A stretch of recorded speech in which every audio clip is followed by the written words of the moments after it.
The rain had not stopped all morning when I walked into the small shop on the corner of Finchley Road. My shoes were wet, and my hands were shaking from the cold. I had not eaten since the night before, and I had less than 5 pounds in my pocket. The bell above the door made a small sound when I entered, and the smell of fresh bread filled the air. I looked around the shop and saw shelves of milk, vegetables, and simple things for everyday life. It felt old, quiet, and warm, like a piece of another time. Behind the counter stood an older woman with silver hair tied neatly at the back. Her face looked tired, but there was something kind about her eyes. She was counting coins and writing in a small notebook. When she saw me, she gave a small smile. I did not want to speak because I did not have a reason to be there. I only wanted to stand inside for a few minutes to escape the rain. Still, I felt her eyes watching me, and I felt ashamed. After a moment, I took a loaf of bread and held it in my hand, pretending to think about buying it. That was the first time I saw Miriam Bober. I did not know then how much she would change me, or how much I would hurt her before I learned what kindness really meant. At that moment, I was only a hungry and lost woman trying to stay warm in a city that did not care. For most of my life, I had been running. My mother died when I was 15, and I left home soon after. My father drank too much, and our flat never felt safe. I went from job to job, cleaning rooms, waiting tables, packing boxes. But nothing lasted long. I made mistakes, too many of them. I trusted the wrong people and sometimes did things I was not proud of. In London, I thought things would be different, but they were not. The city was fast, full of noise and strangers. It swallowed people like me. By the time I met Miriam, I was sleeping in a small hostel room with 2 other girls who never spoke to me. When I looked at the loaf of bread, I thought about taking it without paying. My stomach was empty, and the idea came like a shadow in my head. But something in her eyes stopped me. There was no anger or fear there, only quiet patience. I put the bread back on the shelf and turned to leave. She called out softly, asking if I was looking for work. I froze. I had not expected that. I turned around slowly and nodded. She said she needed someone to help for a few hours a day, cleaning and organizing shelves. It would not pay much, she said, but it would be honest work. I did not understand why she asked me. I was a stranger, a wet girl with tired eyes and no reason to be trusted. Still, I said yes. That was how it began, how I became the assistant in the little corner shop that smelled of bread and dust and something warm I could not name. The first days were difficult. I was slow, and my hands were not used to steady work. Miriam spoke little. She worked from early morning until late evening, always moving, always counting. The shop was old, and business was not good. Most people went to the new supermarket across the street where prices were cheaper. Sometimes we stood for hours without a single customer. Miriam never complained. She said that life was not about what we lost, but what we still had the strength to do. I did not know what she meant at first, but I liked how calm her voice was when she said it. I began to learn small things: how to stack the fruit so it looked fresh, how to wipe the windows to catch the light, how to smile when customers came in even if I was tired. I had never known work that felt so quiet, so simple. Yet at night, I felt something heavy inside me. I still carried the guilt of what I had done before. I had once helped a man steal money from a cafe where I worked. He said we would share it, but he left with everything. I lost the job and told no one. Since then, I had promised myself I would never do something like that again. But sometimes, when I saw the till open and the coins inside, a voice whispered that nobody would notice if I took a little. I hated that voice. It made me feel like I was still the same person I wanted to leave behind. Miriam's husband had died years ago, and her daughter lived far away. She was alone, but she did not seem sad. Every evening she gave me tea before I left, even when there were few sales. She never asked about my past or where I came from. She treated me as if I was someone she could believe in, and I did not know how to accept that. Sometimes I wanted to tell her everything, to confess the lies, the mistakes, the shame. But I stayed quiet. Kindness was new to me, and I did not trust it. One evening, after a long day, I saw her sitting behind the counter, holding a photograph. I saw the picture of a man and a young girl in her hands. Her eyes were wet, but she smiled when she noticed me looking. She said it was her husband and daughter. She missed them, but said life must continue. I wanted to say something comforting, but my words felt small. I only said that the bread was ready to come out of the oven. She thanked me and stood up slowly. That was how we were. Quiet, working side by side, sharing silence instead of stories. After a few weeks, I started to feel part of the place. Customers began to recognize me. An old man came every morning for milk and asked how my day was. A young mother often smiled when I helped her carry her bags. The shop began to feel like a home. I arrived early, cleaned carefully, and tried to learn how to do everything right. But sometimes, at night, when I was alone, the old fear came back. I was afraid that something good could not last for me. Life had never given me gifts without taking them away. The day that changed everything was cold and gray. The wind came through the cracks of the door, and the shelves were almost empty. Miriam was tired and said she needed to rest for a while. She left me alone in the shop for the first time. I looked around at the small place that had given me food and work. My hands were cold, and my stomach ached with hunger. The till was open because she had been counting change. I could see the notes and coins inside. My heart started to beat fast. I told myself I would only take one note and return it later, but another voice inside said that once I touched it, I would never be able to give it back. I stood there for a long time fighting the thought. Then the door opened. A man in a dark coat came in. His face was rough, and his eyes moved quickly. He asked for cigarettes, and when I turned to get them, I heard the sound of coins falling. I turned around, and he was reaching into the till. I froze. He looked at me, smiled, and ran out of the door before I could move. I ran after him, but he disappeared into the street. My hands were shaking, and I felt cold again. I knew Miriam would think I was part of it. I knew what it would look like. I wanted to cry but could not. When she returned, I told her what happened.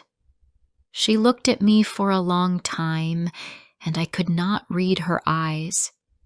She said only that bad things happen even to good people and that we must keep going. That night I could not sleep. I lay in bed thinking about her face, about the shop, about the man who stole from her while I stood there. I hated myself for not stopping him. I thought about leaving London again, running like I always did, but something inside me wanted to stay. For the first time in my life, someone had given me trust, and I wanted to deserve it. I decided that I would work harder, that I would help her rebuild what was lost. I did not know then how difficult that promise would be to keep, or how deeply I would come to care for her. That was how my story began. A small shop, an old woman, and a young girl who had done too many wrong things but was beginning, at last, to learn what goodness felt like. Before I continue with the story, please like, subscribe, share, and let me know in the comments where you are listening from. Your support means a lot. Now, let's continue. The days after the robbery were quiet. The shop felt different, as if the air inside it had changed. Miriam still came every morning at 7, still opened the blinds, counted the coins, and baked the bread. But something in her movements was slower, and something in her face had become tired. She never said that she blamed me, but her silence was heavier than any words. I tried to work harder to show her that I cared, yet every time she looked at me, I felt my chest tighten. I could not stop thinking about how I had failed her. I went to the police station on my own and told them what had happened. I gave them the best description I could remember of the man, though it was not much. They said they would look into it, but I could tell they did not expect to find him. The city was too big, and people like him disappeared easily. When I told Miriam that I had gone, she only nodded and said it was good that I tried. Then she smiled in a quiet way that made me want to cry. I knew she had lost more than money that day. She had lost a little of her hope. In the evenings, I stayed longer at the shop to clean and organize things. I wanted to make the place look alive again. Sometimes I would find her sitting behind the counter after closing, looking through old notebooks filled with numbers. She would sigh and say that business was getting worse. I asked if she had thought about closing the shop, but she shook her head. She said she had spent her whole life there, and she would stay as long as she could stand behind the counter. I admired her strength, but I also felt afraid for her. The world outside was fast and cruel, and she was small and old and still trying to keep her place in it. One morning, I arrived early and found her standing outside. She was holding a small bag of fruit and looked pale. I took the bag from her hands, and she said she had not slept much. Her voice was weak. She said she had been thinking about her husband and the years they had worked together. I did not know what to say, so I just stayed beside her until she opened the door. That day she moved slowly, and I realized she was not well. I told her to go home and rest, but she said the shop needed to stay open. So I worked while she sat behind the counter, her hands wrapped around a cup of tea that she never finished. It was the first time I began to feel protective of her. Before, I had only thought of myself, my needs, my fears. But watching her push herself through pain made me feel something new. I wanted to help her, not just because I owed her, but because she was the first person who had ever believed in me. The thought of losing her made me feel a kind of fear I could not name. Weeks passed, and the police never called. The man who had stolen from the till was gone, and we were left with the small losses he caused. Some customers stopped coming. They said it was safer to buy from the supermarket. Others stayed loyal. They said they liked Miriam's kindness and my smile. Those small words gave me strength to keep going. I started baking extra bread to sell at a discount, and some people began to notice. Slowly, a few new faces appeared. Miriam said it was good to try new things, even when life was hard. I began to believe her, but the guilt I carried still followed me everywhere. I kept thinking about that moment when I had hesitated, when I could have stopped the thief but didn't. It felt like a mark I could not wash away. One evening, when I was alone in the shop, I opened the till to count the coins for the day. As I looked at the money, the memory of my past mistake came rushing back. The cafe, the stolen cash, the feeling of shame. My hands began to shake. I told myself I had changed, but deep inside, I wondered if I really had. I closed the till quickly and locked it. I promised myself that no matter how poor I became, I would never again take what was not mine. One Sunday afternoon, I went to visit Miriam at her flat. She lived above the shop in a small, tidy place with old furniture and soft light from the windows. The smell of bread and tea filled the air, just like in the shop. She was sitting on the sofa with a blanket over her legs. She smiled when she saw me. I cleaned the kitchen and helped her make dinner. It was the first time she told me about her daughter, Ruth. She said Ruth lived in Manchester and worked as a nurse. They did not see each other often because Ruth had her own life and family. As she spoke, I could hear both pride and sadness in her voice. I wanted to ask why they were not closer, but I did not. I only listened. That evening, when I left her flat, the sky was pink and gold. I felt peaceful for the first time in many weeks. I thought about how strange life could be. 2 months ago, I was alone, hungry, and lost. Now I had a place to go every morning, someone to care for, and a reason to keep trying. I wanted to protect that life, no matter what it took. Then one night everything began to fall apart again. Miriam had been feeling weak all week, but she refused to rest. I found her sitting behind the counter with her eyes closed, her face pale. When I touched her arm, she opened her eyes slowly and whispered that she was fine, but I could see she was not. I called for help, and she was taken to the hospital. The doctors said she had a heart problem and needed to stay for tests. When I visited her the next day, she smiled weakly and said the shop must stay open. She said she trusted me. Those words filled me with both pride and fear. I had never been trusted with something so important before.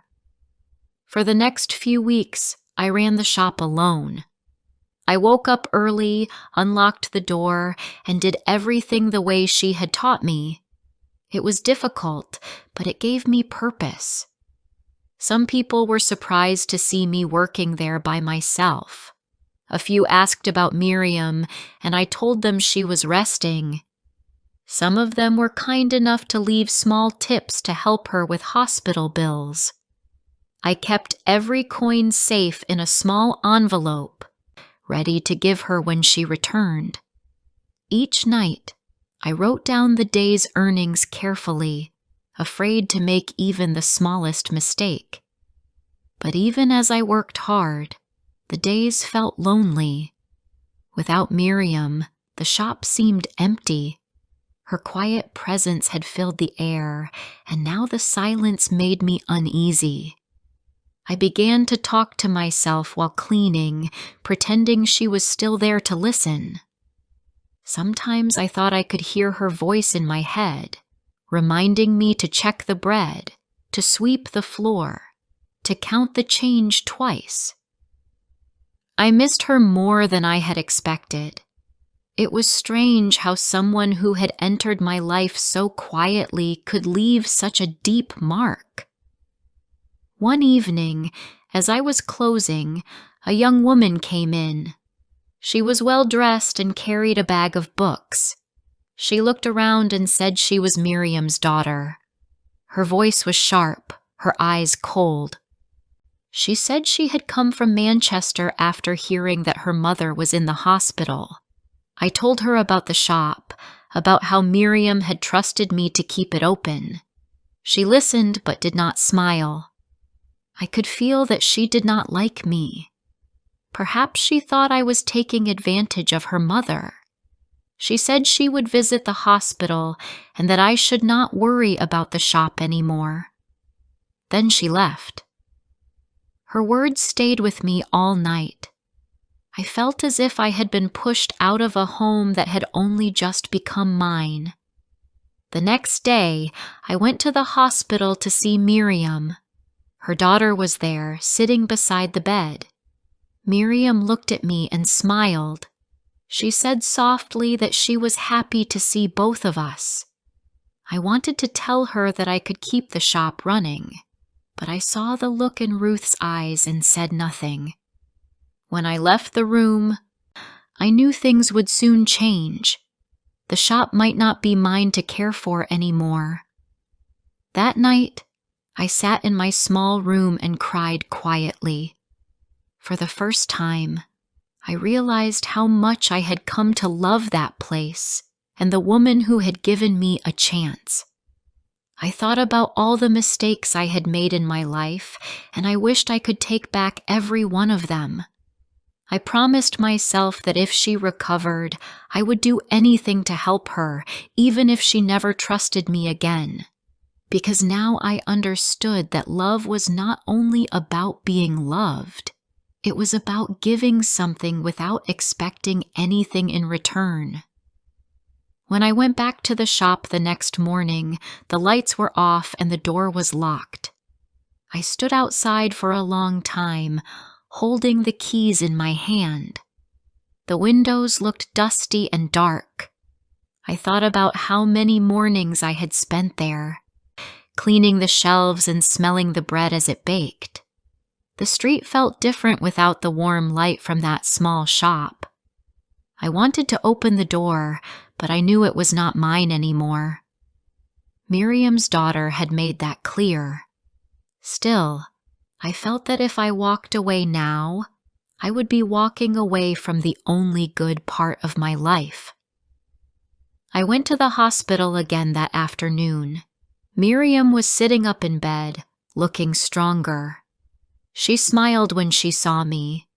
She said the doctors wanted her to rest a few more days before going home. I told her the shop was safe and clean and that everyone asked about her. Her eyes softened when I said that. She told me not to worry and to take care of myself too. I wanted to tell her that I would stay and help her as long as she needed me, but I could not say it in front of Ruth. I only nodded and said I hoped she would get better soon. That night, I walked around the city for hours. The streets were full of people, but I felt invisible. I thought about leaving London again. I could find another job, another room, another start. It was what I always did when life became too heavy. But when I thought of the shop, I felt something pull me back. It was more than a place to work. It was the first place where I had felt human again. I decided I would not leave, even if I had to fight for the chance to stay. A few days later, Miriam was allowed to go home. Ruth helped her upstairs to the flat above the shop. When I went to visit, Ruth was polite but distant. She said they were planning to sell the business because it was too much for her mother. I tried to explain that I could help, that I could run the shop if they wanted to keep it open, but Ruth said her mother needed peace now, not more work.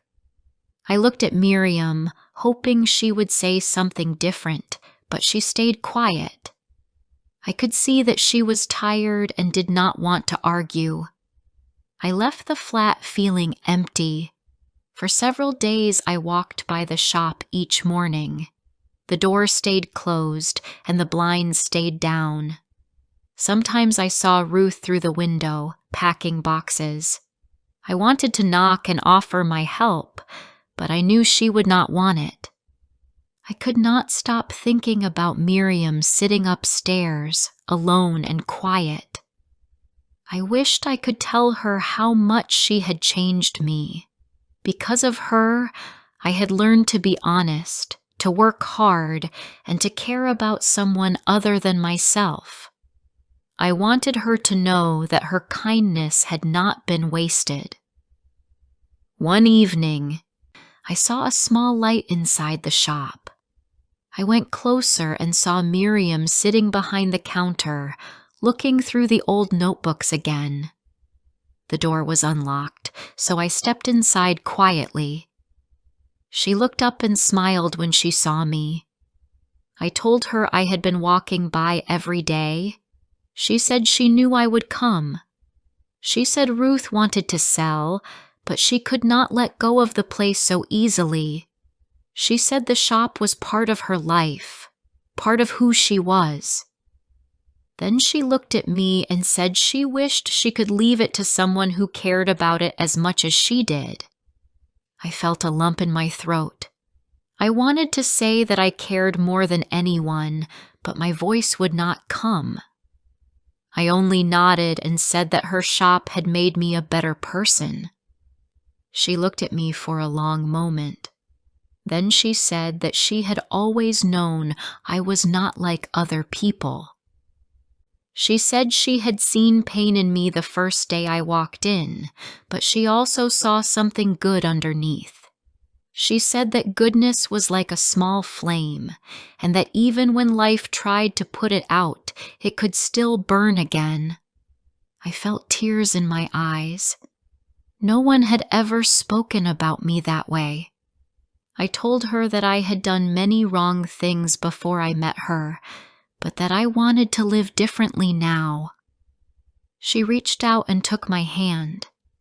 She said that was what mattered. After that night, I helped her in the shop again for a while. Ruth still came sometimes, but she stopped arguing about selling. She said the doctor wanted her mother to rest, but if she felt happy working, she could do as she wished. So Miriam and I worked together again, but things were not the same. She moved more slowly and forgot small things. I began doing most of the heavy work. Some days she sat by the window, watching the street with a quiet smile. She said she liked hearing the sounds of people passing by. It reminded her that life was still moving, even when we felt still inside. The customers started coming back little by little. Some said they had missed Miriam's bread. Others said they came because they liked how clean and welcoming the shop felt now. Their words made me proud.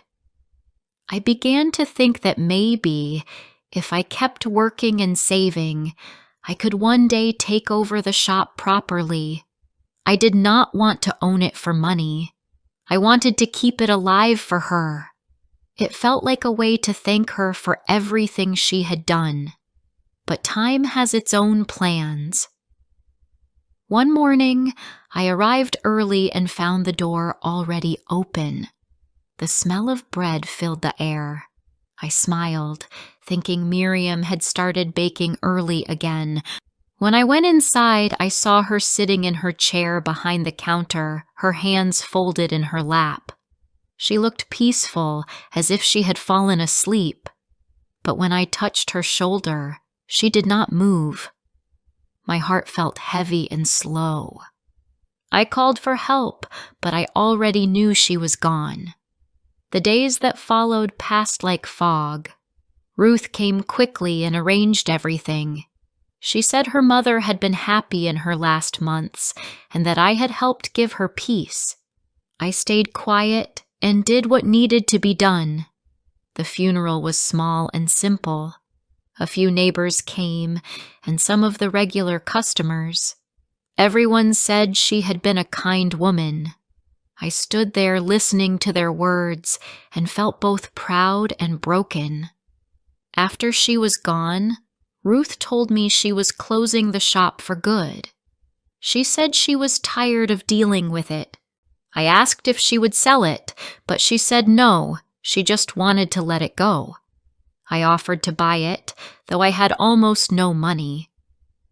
She smiled sadly and said she appreciated the thought, but the decision was already made. She thanked me for helping her mother and said she hoped I would find a better future.